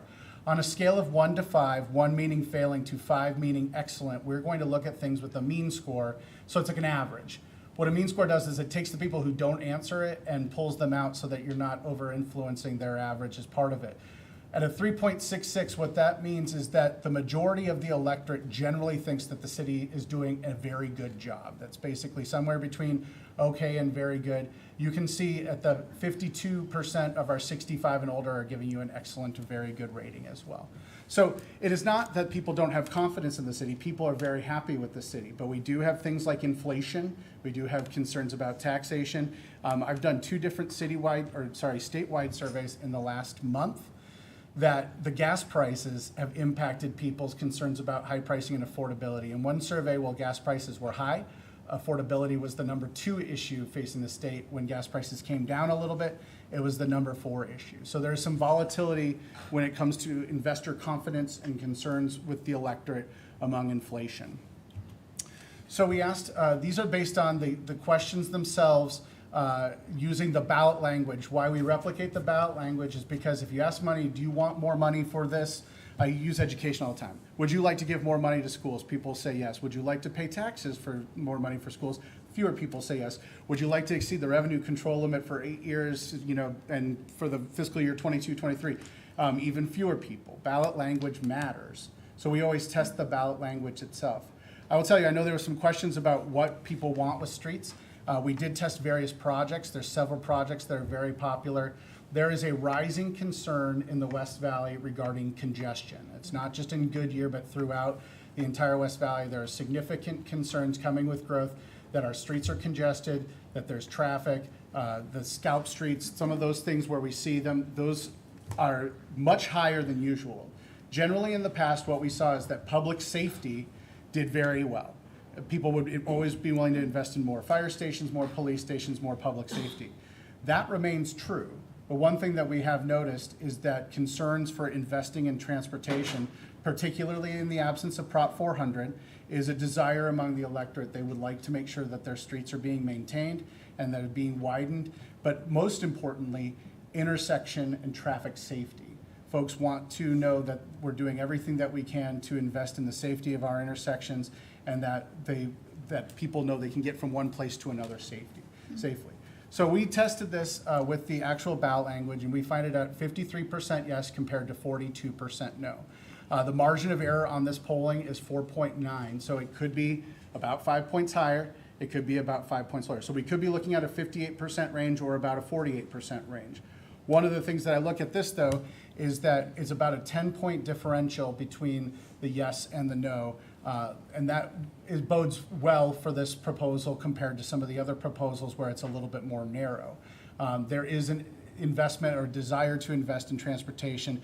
You can see that it is slightly underwater with the 65 and older. It is slightly underwater with Republicans overall, but it has a strong amount of support from the remaining age segments and the 8 remaining partisan segments that puts it in a really, in a pretty good spot. Similarly, we see the same thing when it comes to public safety.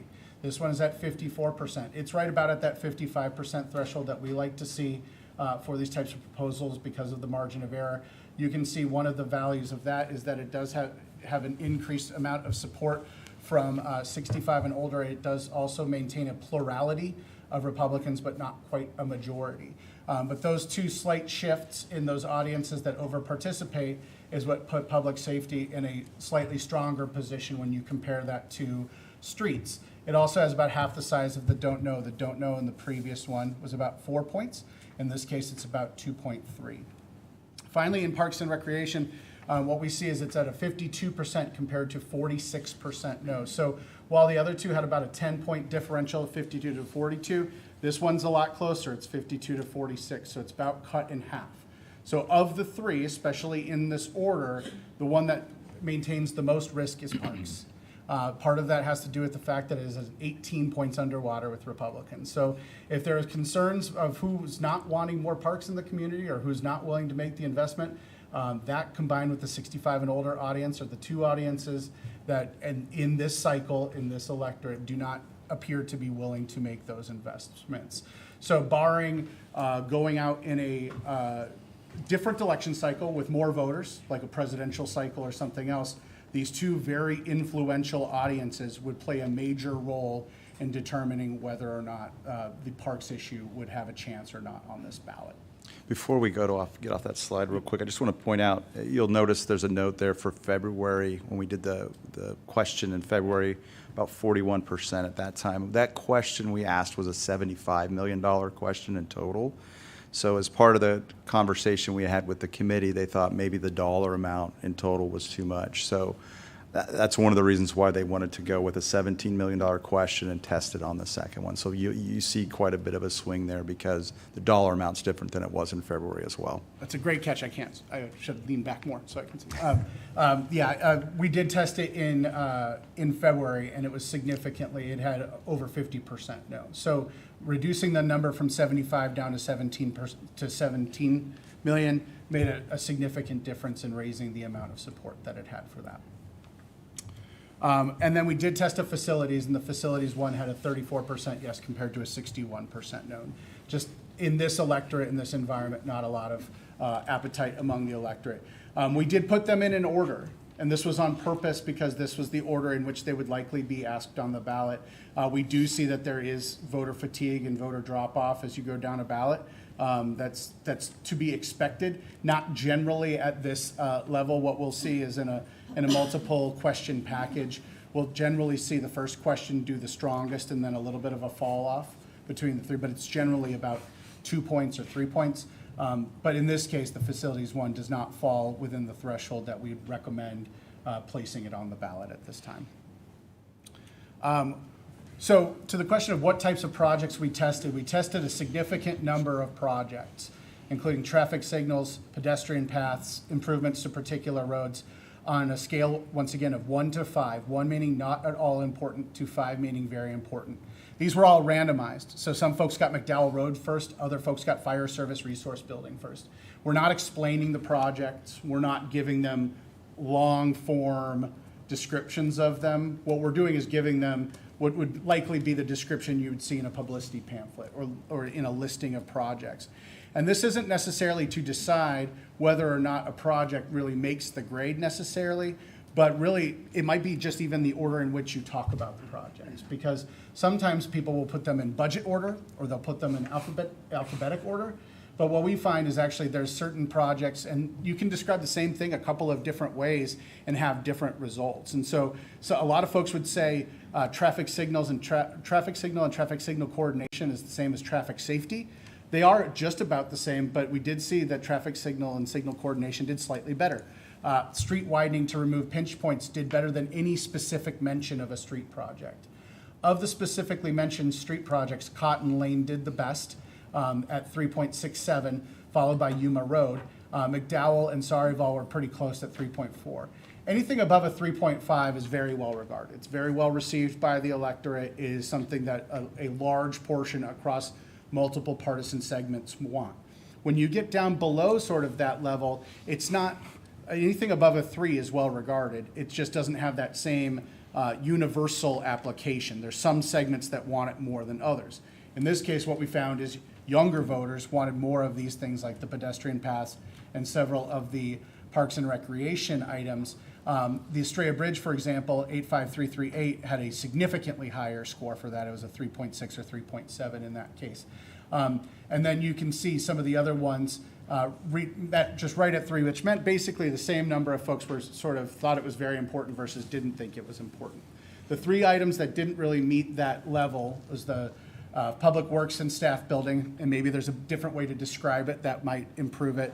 Consolidated Field Operations Building, and then the fishing lake was the thing that tested the least popular of the items that we tested. So again, that's just when we listed these descriptions, we didn't give them a lot of extra clarification. If there's items on here that are very important to you, I'd recommend that if they've fallen down the level a little bit, that they might require some additional description.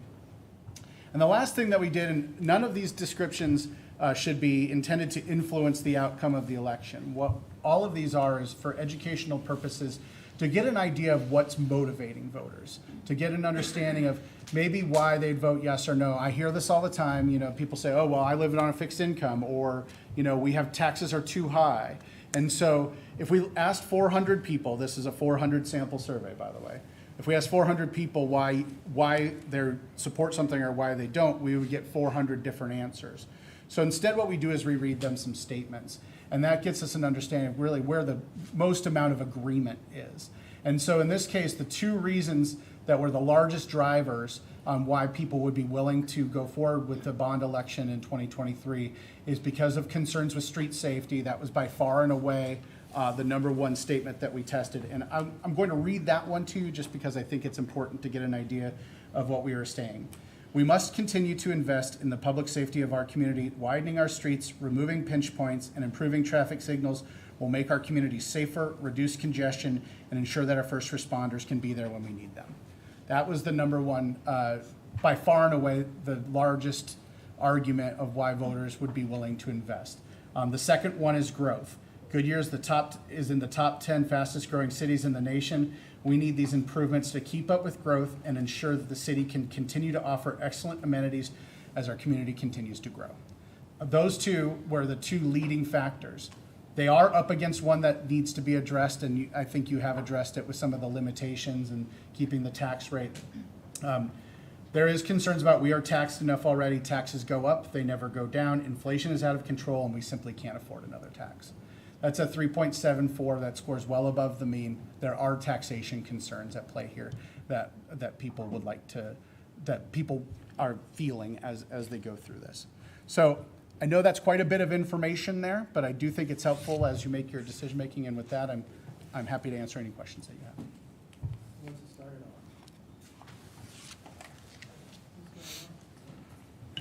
Thank you. I'm still sad about the parks.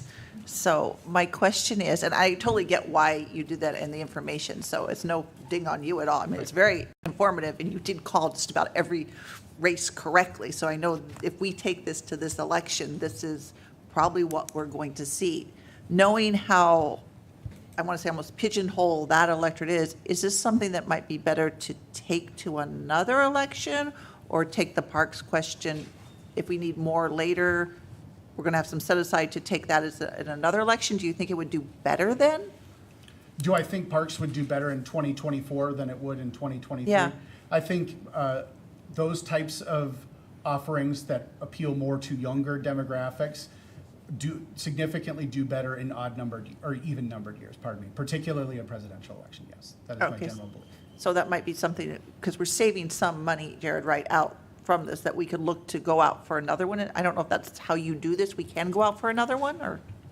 Absolutely, we can go out for another election. And then really, that's part of the recommendation that came from the committee, was specifically for facilities in that case, was, hey, showed a high need for this, doesn't score well on this election, so let's reserve that out of that total threshold and come back at a later date with that election. So definitely, we could come back in 2024. I think maybe we would have to talk a little bit about voter fatigue if we were bringing a bond election every year.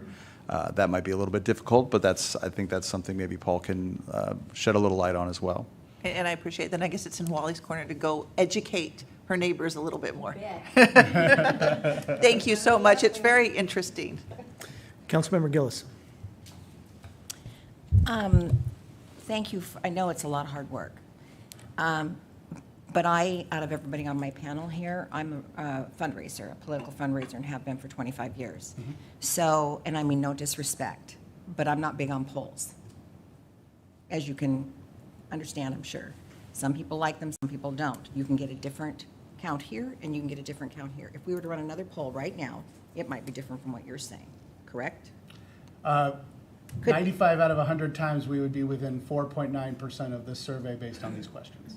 Okay, because, pardon me? No, go ahead. Look, from a fundraising perspective, absolutely. I know how polls can absolutely impact fundraising. And I get candidates elected, top-tier candidates. Yes. And so as far as the governor's election and did you call the Senate's election? Yes, I did. Yeah, so did we. Mm-hmm. And we're not pollsters. So we called the governor's election. The attorney general's election was a little confusing to us, still is.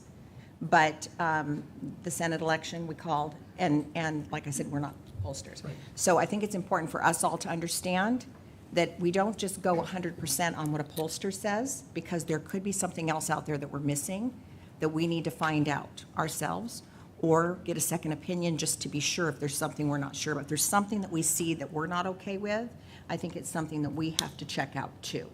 And yet I know you did a lot of work. I'm thanking you for that, because there is a lot of work that goes into that. But I also know how pollsters work. And I do know that I don't agree with a lot of what they do. I'm sorry. So there are a lot of good pollsters out there. There are a lot of bad pollsters out there. There are. My goal, and if you want to read every question that we have, is to remove all bias from every question that we ask. Our goal is not to make it go one way or the other. There are pollsters out there that could write a survey tomorrow that tells you that you could pass a parks bond with 75% of the vote. Right. You will not We pass a won't. parks bond We with won't. 75% of the vote. I would like to see your questions. Please Do you do. have Yeah, those? absolutely. Can you make sure I get those, Jared? I'd like to see them. Absolutely, absolutely. Thank you. I Absolutely. appreciate that. Anybody else? Yes, go ahead, Vice Mayor. There's so much that goes into this, my goodness. I had the unique opportunity to run into a man and woman who both were polled. They talked to the wife first, and then as soon as she hung up, the husband got the call. That's great. And so it was the February one, so it was very long. And they leaned towards no on a lot because there was only very limited information given to them. For example, the Regional Training Center. Yes, they support public safety, but they wanted elaboration on what that was, what did it mean, and of course, in a poll, apparently that it doesn't go that way. The facilities, they talked about how, well, we just built the Goodyear Rec Campus, you just built City Hall, so what else do you need? And so it is hard when you're only giving them limited information. And so I had an opportunity to talk with Doug a little bit about this, because this whole process is just very complex and certainly very layered. And as far as your credentials, I mean, you've been in this business for a long time, and I know you've got an excellent reputation. So it's just been I think when I did read the poll questions, because Jared sent them out last week, and covered a lot of ground. Definitely a lot of topics that were covered. Question about timing, which I think is really good. I understand that there's 2 school districts going out in November of '23.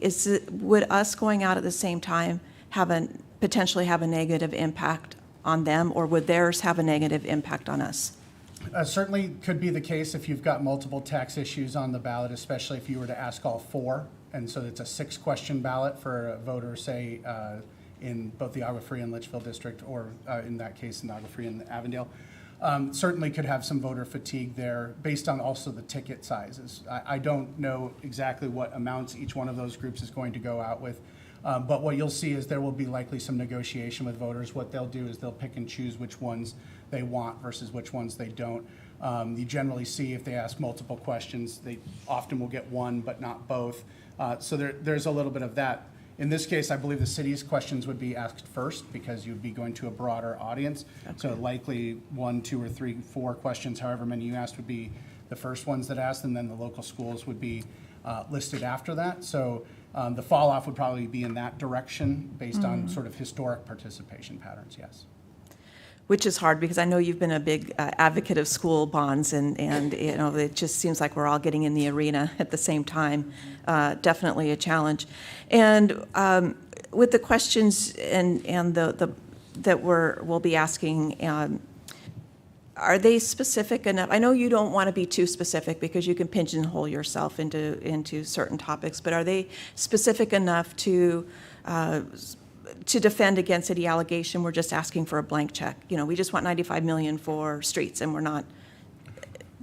So the ballot language itself has the prescribed language that you have to use when it comes to construct, design, and all that, and then that's where the publicity pamphlet comes in. We tested that randomized rotated list of projects because that's likely what a voter would see. I mean, if we could sit down with every voter and explain to them all of the different needs, all 100,000, I mean, we certainly would have different results when it comes to this. But what we're replicating is if someone were to show up with what we expect to be a reasonable amount of information, where would they start looking? That's why we start with the pre-test to get an understanding where they start. And then what we see is over the course of the survey, when we describe the projects, when we get to the bottom and they can see what's more in it, we see the post-test that we actually improved the numbers over the course of the survey because they had a little bit more education. One of the big takeaways that I did share with the committee themselves was this will require significant public information and public education because voters they don't have that information unless you give that to them. They don't know what that facility means unless it's described to them. They won't, all we can do is if they read a list, our best goal is, and one of your best tools is your publicity pamphlet. The most voters, particularly in an audience like this, will read your publicity pamphlet cover to cover. So putting frequently asked questions in there, putting descriptions in there, putting in the time to have a detailed publicity pamphlet is worth your while because that will be where most of the voters will get their information. Okay. More specifically on those questions. So we had questions drafted by our bond counsel based on previous bond elections that we had many years ago and things that have been learned over the last 20 years since that last election. And we took that to the committee, and the committee really had some issues with some of them being too broad, but more specifically, there was some language for facilities or infrastructure that we did not talk about. So on the public safety, for instance, we had fire stations listed, we had police substations listed. And when we talked with the committee about it, those 2 pieces of infrastructure, we specifically said that wouldn't be something we would be getting from a general obligation bond. We have other sources, development impact fees for those. So they in their recommendation, removed those pieces of infrastructure because they wanted to make sure that any educational outreach efforts that we make, that they make, is based off of what they've learned through their committee meetings and the discussions that we had there. So we didn't want to have anything contrary to what they had heard at that time, but we still have it broad enough to give us flexibility because some of the bonds that we issued last year were from 1988. So some of the bond authorization, the voter authorization may live for a decade or two. So we need to give ourselves some flexibility as things change, priorities change, funding changes as we go along. So the last bond actually covered about 2 decades, and this new bond is likely to be a shorter period than it would seem. The plan is, with the committee's recommendation, we're looking at a 5-year window is what we're looking at. And I believe what I presented last week, I showed 3 issuances of 3 separate bonds over a 5-year period. So the intention would be that we would do this in 5 years. Okay. Last question, you'll be covering the 40 million set aside later on in this presentation? Yes. Councilmember Gillis? 100% publicity, 100%. That is where they really read and find out. You and I agree on that, 100%. Yay. I didn't get what these guys got, or I passed it over, so I really do need it. I'd like to look at the questions. We'll make sure you get a Thank you. copy of it. Yeah, the only thing I want to add before we go on, very good, great discussion is, you know, it's amazing not only when you do the election, because when I looked at our election in August, I wasn't really surprised, but 20% of the people were 50 and under that voted, and 80% were over 50. Now, when you went to November, which our election for council was settled in August, so what happened for those that wanted to wait till November to vote, which boosted a little bit, they were already too late because our election was settled. So I think it also depends on when it's going to be. If some think it's a primary, they just wait to the November, and council races, for the most part, get settled in the August election. So yeah, it has a lot to do with when you're putting it on and who's showing up for vote, and that has a lot to do with it. So, and I appreciate the information with all this. So, and I'm happy to hear that they at least like what we're doing. That's nice. Very much so. You got something else? Go ahead. Just going to continue through the presentation. We have a few more slides to go through. Just touching back on the recommendation from the bond committee, $192 million in total. And we're going to talk right now about the $40 million reserved for a future election. So the part of the recommendation was that, well, it was not recommending anything for the facilities category because of what we had seen in the survey. Poor results. Specifically, we were looking at the Municipal Operations Center in the next 5 years, looking for funding for that. Tested 2 ways. Neither one of those broke the 3.0 mean. Additionally, I believe you had seen the facilities master plan, and then we saw it 10 days later. The scope for the actual Municipal Operations Center wasn't quite to the point where the committee felt good about going out with educational outreach on that project yet. They knew that we are including something in the tentative budget coming up next week to do some planning and some design on that, and hopefully that will be more baked in time for a future election. But I think the thing we want to talk about tonight is that recommendation that they gave actually took $40 million out of the total 232 and set that aside for a future election.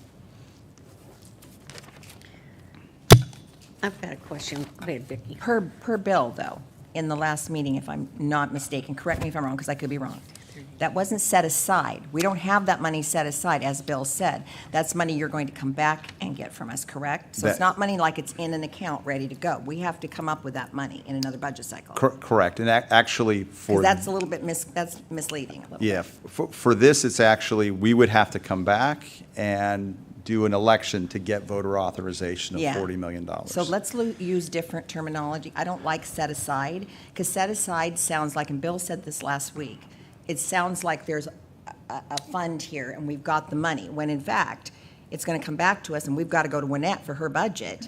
And then Wynnette's got to come up with that. So we don't want to blame Wynette. Do you see what I'm saying? Because the money was supposed to be set aside and people are going to say, where's the money, Wynette? You know, set aside means set aside, okay? This is not set aside. This is money you're going to have to come back and ask us for again, correct? That is correct. All right, so let's use different terminology, okay? Absolutely. Thank you. So my question is, do we have to agree with the amount of bonding the committee has come up with? No, you do not. You do not. Why haven't we asked this question before? Why are we just going on like the amount they say is what we have to do? At the last presentation, we were just presenting their recommendation to you, Right. is what we were doing. And today is really where we're having this discussion of whether we're going to go forward with the same amount that was recommended, or if we're going to give staff direction to go a different direction on this. Okay, so is the recommendation 284 or 232? So the recommendation is $192 million. 192, okay. What's the max we can do? $232 million if we want to keep the property At tax. 174, You got it. okay. So, and the 40 million that we would have to come up with would only be to plan and design the building. It's, of course, not enough money to fund the building, let alone buy it and build it. Correct. The amount that was included in the budget was $2 million for the design and planning of the project. It's estimated at $40 million for the construction. 40 for construction and 2 million to plan it? And design. And so we're only going to come back for 40 million. We'll have to come back for more than that, will we not? The intention is we'd come back for $40 million for the construction of the building and the project. planning and the design? The $40 million is just the construction of the building. And who's going to plan it and design it? So we've included that amount in the tentative budget Of the for 232? 2024. Of the 192? It is. Oh, no, in the It budget. is. Okay. Yep, it is Got completely separate Okay. from, yep. Okay, thank you. Go on. Just to go through public safety, $80 million in total, 2 projects listed there. The fire resource management facility exceeds the 3.5. The public safety training facility was right at the 3.5 mark. Within transportation, as Paul had mentioned, there were quite a few different questions that were asked, specific projects that exceeded the 3.5, Yuma and Cotton, but a lot of other topics, traffic signal and signal coordination, traffic safety improvements, those larger ideas about transportation scored very well in the survey. Ballot questions, I think we covered this already, talking about the ballot questions that were recommended by the committee. And finally, we'll land here on this slide for direction from council on the call for election for next week. This is the recommendation that came forward from the committee. So, Mayor, I have another question. So we're already talking about improvements to Cotton Lane, to Yuma, and McDowell, Camelback, and we're spending money now, we're doing things now. So how does that play into what they think we're going to do additional? Well, you don't have any capacity right now, zero, okay? You've spent it all. This should have been done, in my view, several years ago, because we actually clear through all our capacity. So we hire a bond committee, we ask them to make us recommendations and going for it, and if we want more or less, that's one thing. But from my perspective, I think we ought to go, since we asked the bond committee on what their recommendations would be on projects, I think we ought to stick with that. Oh, well, I'm not debating that. What I wanted to know is, we're working now on fixing some of those roads. We're spending money right now out of this budget or next year's budget on these roads. Where does that play into the general obligation bonds that we're going to tell them that we're going to redo the Cotton Lane and we're going to redo this road? We're already doing them. Well, let's get clarification from Jared on that. When you're talking about these particular projects here, what they're working on right now, is this money already in the budget or not in the budget? The money is It's not not. in the budget. That's what I thought. There's a list that was included in that recommendation that was 6 total projects, including Yuma, Cotton Lane to Canyon Trails, Camelback Road, Citrus to Cotton, Indian School, Perryville to Citrus, Indian School, Citrus to Minnesota, Cotton Lane Estrella to Cotton Lane Bridge, and McDowell Road, Litchfield to Dysart. Now, the other thing, these were based on the preliminary findings from the Transportation Master Plan that isn't going to be finalized until December, which is, kind of goes back to the ballot question and why we don't specifically say in there that we want to build these 6 Right, good, projects. yeah. Because we know that when we have the finalized transportation plan, these priorities may change a little bit based on the new information that we have. Additionally, we may find other funding sources for 1 or 2 of these projects on here, but we will have other priorities coming forward from the Transportation Master Plan. Okay, thank you. Good? Mm-hmm. All right. You got a question? Go ahead. Okay, I'm still trying to reconcile that 40 million. We have a capacity to ask for another 40 million, but we have decided to defer it to a future election. And is that a strategic plan so we have a better plan to present to the public? Or can you just help me understand why we're deferring the capacity that we could ask for now? So part of the issue for the committee was that they could only make a recommendation for a single election.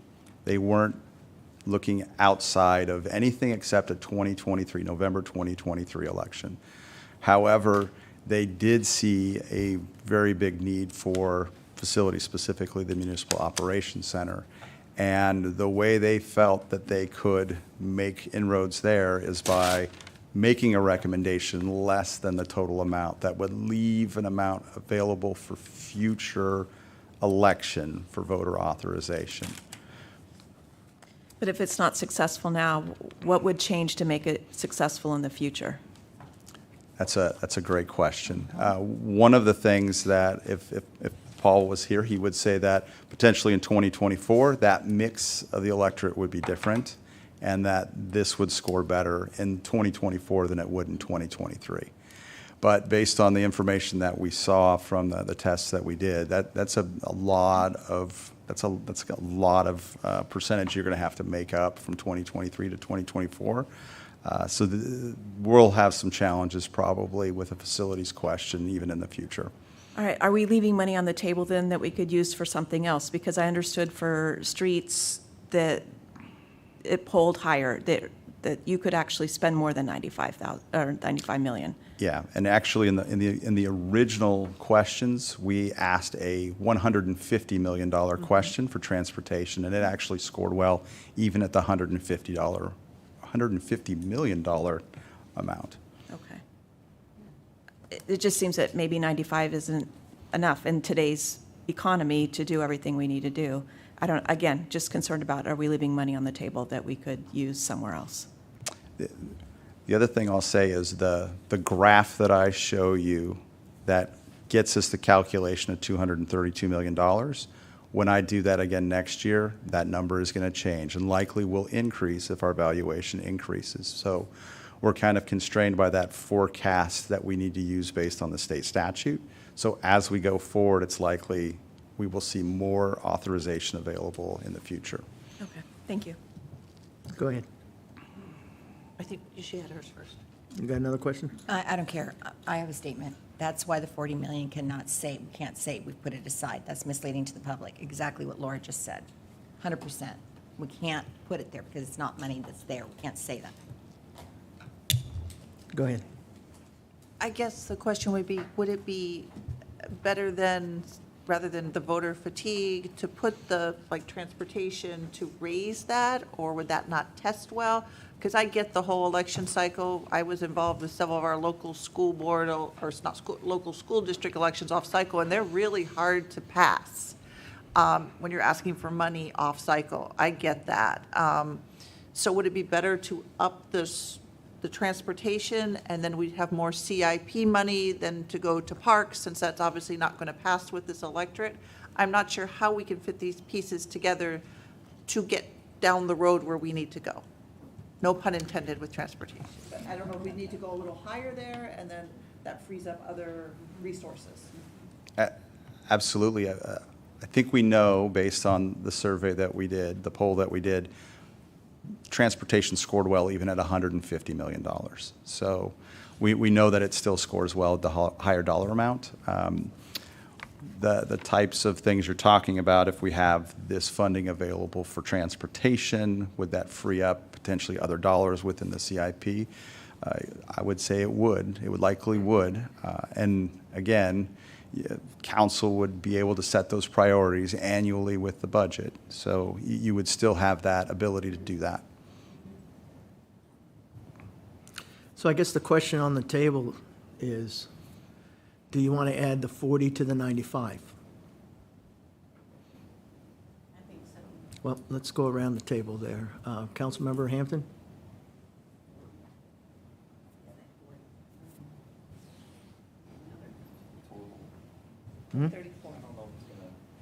There we go. I mean, it sounded like Well, from Paul's presentation that that's not gonna, the facilities is not gonna Well, it won't say facilities, though. It'll be transportation. It'll be put under transportation. transportation. It's So, adding 40 so more. with the slide that I have on the screen, that would take transportation from 95 up to $135 million. 135. And he said the 150, that there was support for it, or 150 million for transportation. Was there support with that question? In the February opinion poll, the question was $150 million, and we still had support for transportation at $150 million. Paul's, well, Yeah, if we can, I like to maximize it within reason. So, I mean, if we can get the most out of it in the vote and we think it can legitimately pass, then yeah, I'm on board with as much as possible, so. with transportation was the number one problem we're having out there right now, right? Number one, and this gives us the authority to spend the money if it's adopted by the voters, okay? It's not you're gonna spend 143, but you got the authority there. Right now, Yeah, we don't have any pass it. money for transportation. Yeah. So if you can get this to pass at 135 million, then at least you have some additional money when we need the road improvements, especially if 400E falls apart. Yeah. And we need some more road improvements that I think one bridge is 100 Yeah, million, so- right, Estrella? So, I mean, add the capacity instead of trying again a second shot, since transportation's number one, and that's what I'm hearing out there is congestion and lighting and moving around the city. You know, I don't, you know, I guess the question is, do you think the 40 on top of the 95 for transportation will make it? And if you guys feel comfortable with that, because like I say, that 135 million in transportation with roads and street isn't a whole lot of money. Not in today's, Not in today's money and stay standard with construction and all that. yeah. And you said that it did at 150. Yeah. Poll will. That So, is correct.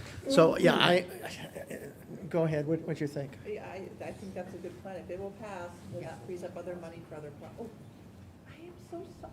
None of us are used to up higher. Okay, you have to be smarter than to operate it. Clearly, I'm not. There we go.